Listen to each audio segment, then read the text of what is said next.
최근 여러 기업들이 ESG 경영을 선언하고 주요 경제단체들도 ESG 관련 조직을 신설하고 있습니다. 경영계의 화두로 떠오른 ESG가 무엇인지 오늘 키워드 이슈에서 알아보겠습니다. ESG란 환경보호, 사회공헌, 윤리경영을 앞글자만 딴 것인데요.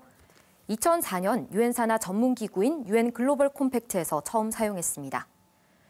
ESG 경영이란 기업의 비재무적인 요소였던 환경보호, 사회공헌, 윤리경영을 기업의 가치와 지속 가능성을 판단하는 투자 지표로 보는 것인데요.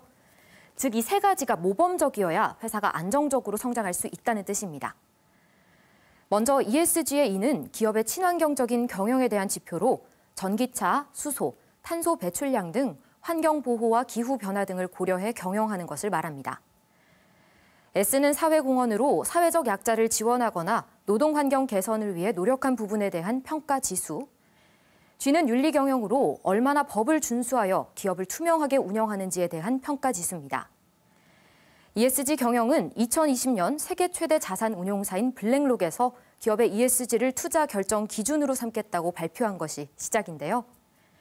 코로나19와 기후 변화를 겪으면서 기업들이 비재무적인 요소로 경제 위기가 올 수 있다는 점을 체감하며 본격적으로 ESG 경영을 하기 시작했습니다.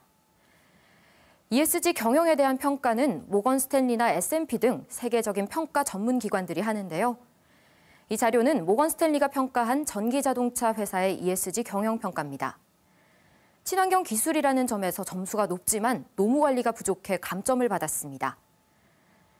지난해 세계 ESG 펀드 규모는 무려 1조 달러를 돌파했습니다. 기업들은 ESG 경영 요구가 커지자 다각도로 변화를 꾀하고 있는데요. 미국의 한 IT 기업은 ESG 경영을 위해 신재생 에너지만 이용하는 첨단 건물을 지었고, 세계적인 패스트푸드 기업의 한국 지점은 일자리 포용 등을 통해 ESG 경영을 펼치고 있습니다. 국내 대기업들도 ESG 경영을 중시하는 추세입니다. 지난 22일은 환경의 날이었는데요. 국내 기업들은 환경을 생각하며 폐휴대폰 수거 캠페인을 벌이거나 종이를 절약하기 위한 인쇄 없는 날을 정해 ESG 경영에 대한 의지를 다지기도 했습니다. 이렇게 국내 대기업들은 탄소 저감의 필요성을 느끼며 환경보호 대책에 적극적인 반면 사회공헌이나 윤리 경영을 위한 대책은 아직까지 미흡하다는 평가를 받고 있습니다. 특히 우리나라 특유의 재벌 문화가 걸림돌이 되고 있는데요. 예를 들어 국내 한 항공사 대표의 갑질 사례가 보도된 이후 경쟁사 대비 주가가 소폭 상승에 그쳤고 예약률도 떨어진 경우처럼 잊을만 하면 등장하는 오너 리스크는 ESG 경영에 걸림돌이 되고 있죠.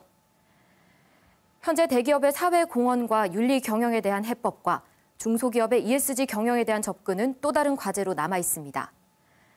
앞으로 ESG 경영은 기업의 국제 경쟁력을 위한 필수 여건이 될 것으로 보이는데요.